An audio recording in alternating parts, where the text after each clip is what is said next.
we all fall down.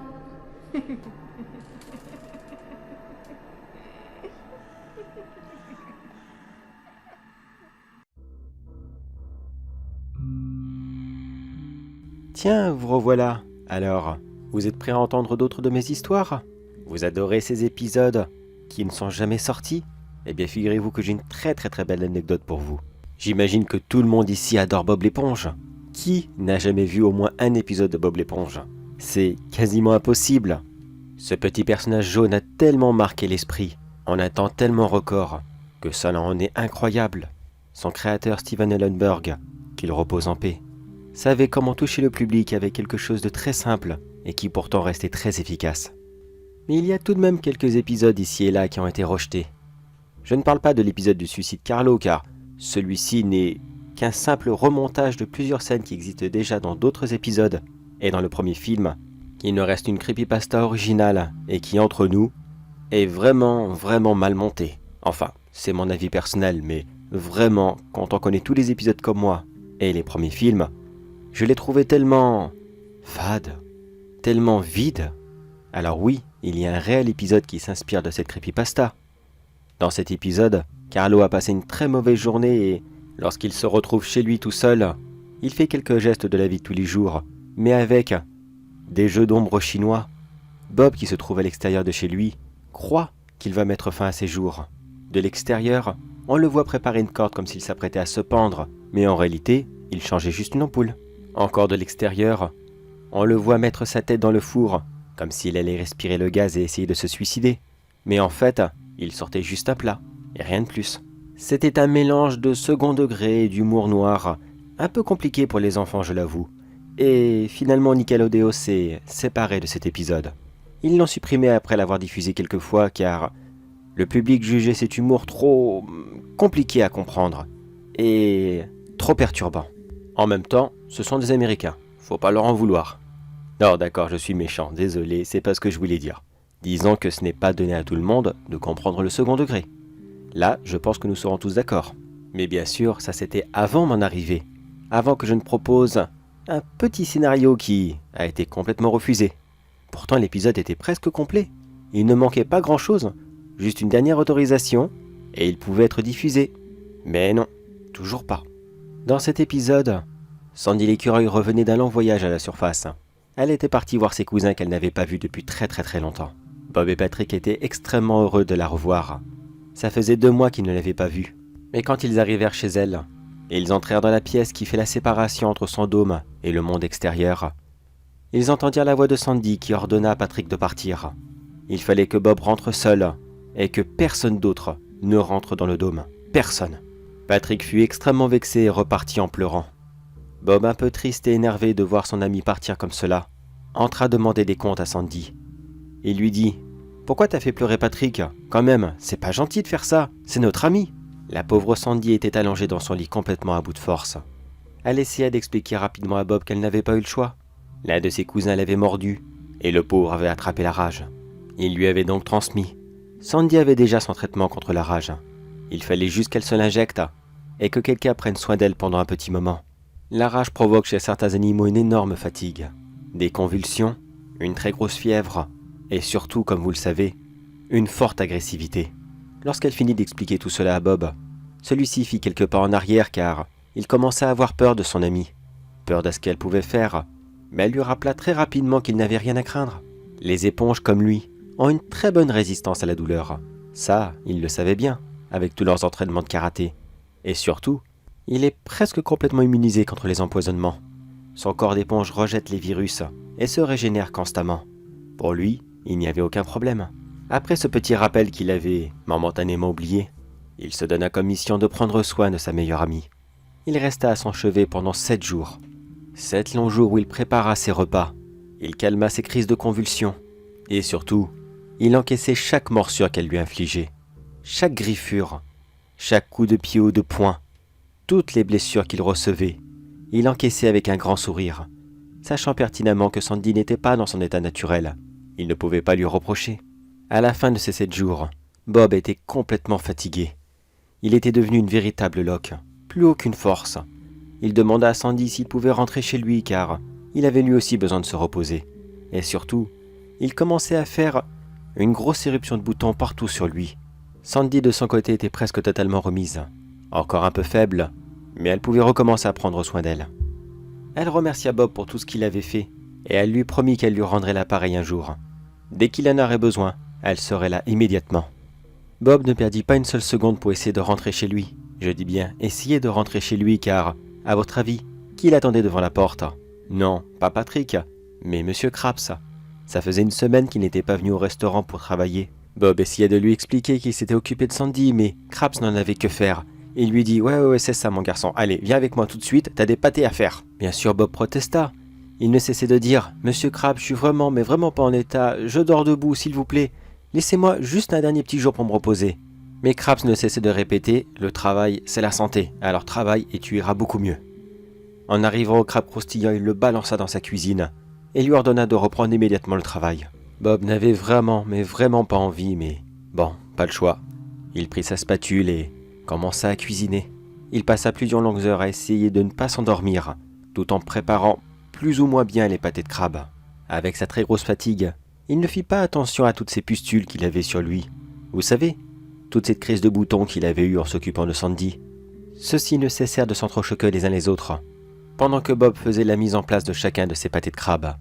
Les pustules éclatèrent, et un étrange liquide verdâtre en coula, et qui éclaboussa tous les pâtés de crabe, qui eux-mêmes étaient servis aux clients quelques instants plus tard. Bob était trop fatigué pour le voir, Carlo n'en avait que faire, et les clients étaient beaucoup trop affamés et beaucoup trop en manque de pâtés de crabe, pour remarquer que ceci avait un petit problème. Les clients passèrent donc la journée entière à dévorer des pâtés de crabe qui n'étaient très certainement pas comestibles. Le soir venu, Bob rentra chez lui très lentement et très difficilement. Une fois rentré chez lui, il se mit au lit et il s'endormit pour 3 jours. Une énorme sieste de 3 jours non-stop. Lorsqu'il se réveilla, il était en panique. Il se dit « Oh mince, Monsieur Krabs va me tuer. Ça fait 3 jours que je ne suis pas venu, il ne va pas encore accepter une absence de ma part. » Il se prépara alors à toute vitesse et il courut en direction du crabe croustillant. Il était si pressé, si préoccupé d'arriver en retard, qu'il ne remarqua absolument pas la différence qu'il y avait eu dans la ville. Celle-ci n'était vraiment, mais vraiment plus dans son état naturel. Des feux étaient allumés partout. Les quelques rares habitants ici et là étaient pris de panique et ne cessaient de courir dans tous les sens. Lorsqu'il arriva au crabe croustillant, il n'y avait que Carlo qui était assis au comptoir. Il ne fit pas attention à l'arrivée de Bob. Il était submergé dans son livre et faisait comme si que rien n'était. Bob fit un rapide tour du restaurant pour chercher les clients, ou voir même Monsieur Krabs. Il se dit « C'est pas normal, il est midi. Normalement, la salle devrait être pleine. Comment cela se fait qu'il n'y a personne ?» Lorsqu'il voulut entrer dans le bureau de Capitaine Krabs, la porte était verrouillée et impossible d'y entrer. Il toqua à celle-ci en demandant à Krabs de lui ouvrir, que c'était lui qui était juste derrière et qu'il ne comprenait pas pourquoi personne n'était là. Avec une voix paniquée, Krabs lui répondit « C'est toi, mon garçon? Attends, ne bouge pas une seule seconde. Est-ce qu'il y a quelqu'un à côté de toi ?» Bob innocemment lui répondit « Oui, il y a Carlo. » Et alors que Bob avait la tête tournée, Krabs sortit rapidement sa passe afin d'attraper Bob et de l'enfermer avec lui dans son bureau. Il serra Bob de toutes ses forces dans ses bras. Il était si heureux de le voir. Il ne cessait de lui dire « Je suis tellement heureux de te voir. J'avais imaginé qu'il t'avait dévoré toi aussi. Ça faisait 3 jours que je te voyais plus. J'étais sûr que tu étais mort. » Bob lui dit que ça faisait 3 jours qu'il dormait et qu'il n'avait rien vu de ce qu'il s'était passé. Rassuré et effrayé à la fois, Krabs lui fit asseoir sur une chaise et lui expliqua tout en détail. Tout cela avait commencé il y a exactement 3 jours. Tous les habitants de la ville qui étaient passés au crabe croustillant le jour où il avait repris son service étaient devenus très agressifs, mordant, griffant et frappant tous ceux qui passaient à leur portée. C'était comme une véritable épidémie de zombies, mais en bien pire car tous les habitants qui étaient contaminés n'avaient pas de traits physiques pour les reconnaître. Ça pouvait être n'importe qui vous sautait dessus. Même Carlo avait été mordu 2 jours auparavant, et que c'était pour ça qu'il était assis juste ici. Il a toujours été un feignant en bonne santé, alors pourquoi serait-il vaillant étant malade? Bob fut pris de culpabilité et expliqua rapidement à Monsieur Krabs que cela ressemblait exactement à la maladie qu'avait attrapé Sandy.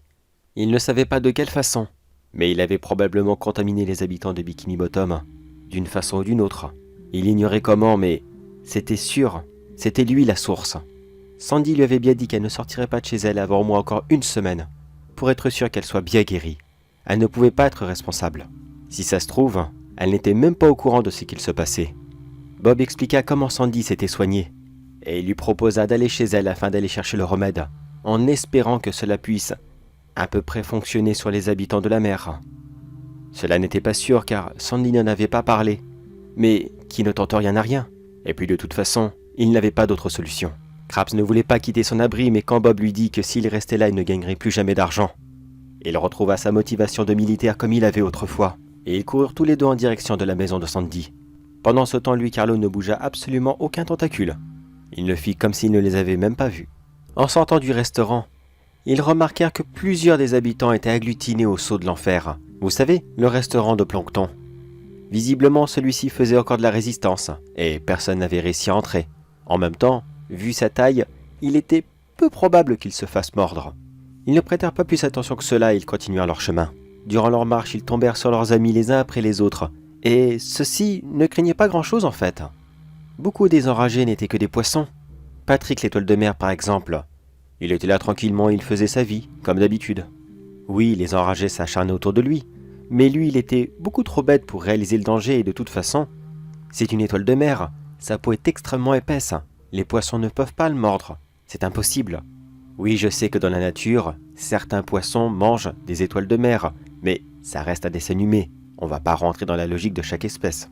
La monitrice d'auto-école, Madame Puff, était bloquée dans son auto-école, et plusieurs habitants de la ville étaient malheureusement morts sur elle. Elle avait fait une crise de panique au début de la crise, et avec ses pics, étant donné qu'elle est un poisson globe, son immense taille et surtout sa forme parfaitement ronde, qui la rend complètement immordable. Larry le homard lui aussi ne craignait pas grand-chose. C'est un homard. C'était la même chose que pour Patrick. Personne ne pouvait le mordre. Et beaucoup d'autres personnages connaissaient exactement les mêmes conditions. En fait, il n'y avait que les poissons qui étaient devenus de véritables zombies. Lorsque Krabs et Bob arrivèrent à la maison de Sandy, ils lui demandèrent d'ouvrir rapidement et lui expliquèrent la situation. Comme prévu, Sandy n'était absolument pas au courant de ce qu'il se passait. Elle n'était toujours pas sortie de chez elle. Elle était encore un peu faible, mais ça allait très bien. Bob lui expliqua rapidement la situation. Que la maladie s'était propagée à l'extérieur de la ville, qu'il ne savait pas comment, mais que tous les habitants étaient maintenant contaminés. D'après Sandy, le corps de Bob avait rejeté la maladie, et le virus avait dû se répandre partout sur les pâtés de crabe. Sandy se mit au travail afin de fabriquer plus de remèdes. Il lui aurait fallu une bonne semaine pour tout faire. Une semaine où elle travailla d'arrache-pied, afin de faire suffisamment de doses pour tous les habitants de la ville. Pendant ce temps-là, Bob et Krabs restèrent chez elle. Cela ne l'aidait pas beaucoup, mais il n'avait nulle part d'autre où aller. Une fois que cela fut terminé, ils pêchèrent les habitants de la ville les uns après les autres. Cela était un petit peu gore comme scène.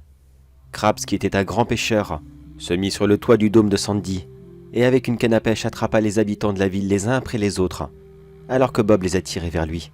Un passage mélangé de deux scènes, Krabs décrochant les hameçons de la bouche des habitants de Bikini Bottom, tandis que Bob, lui, courait dans les rues de la ville et se faisait poursuivre par des vrais zombies.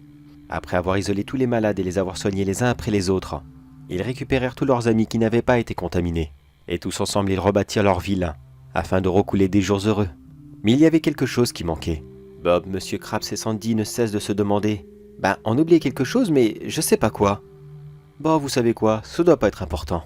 L'épisode se termine sur un fou rire général, et juste avant que le générique ne commence, on voit Carlo Calamar qui descend d'un bus.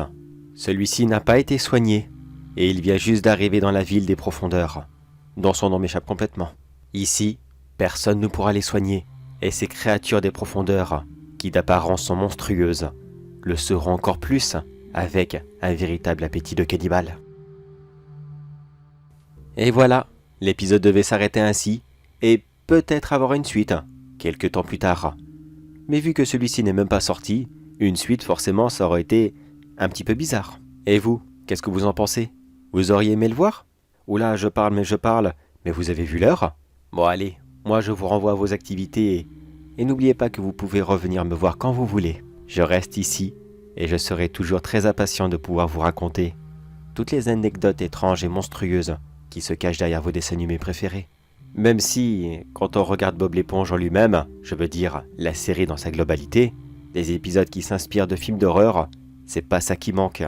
Je ne comprends pas pourquoi mon épisode a été rejeté, mais enfin bon. Allez, bonne soirée à vous.